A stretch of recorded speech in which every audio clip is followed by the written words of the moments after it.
तो ये सिरप आप देख रहे हैं, इसका नाम इस्थ्रिल प्लस है और ये खांसी में काम आती है। जैसे कि आप देख रहे हैं कफ लिखा हुआ है, 80 रुपीज़ का है।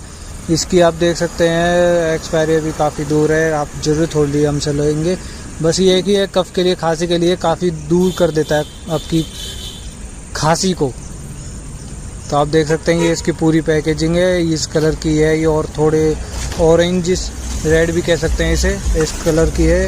इफेक्टिव कफ रेमेडी 100 ml। तो देखते रहिए और ध्यान रखिए।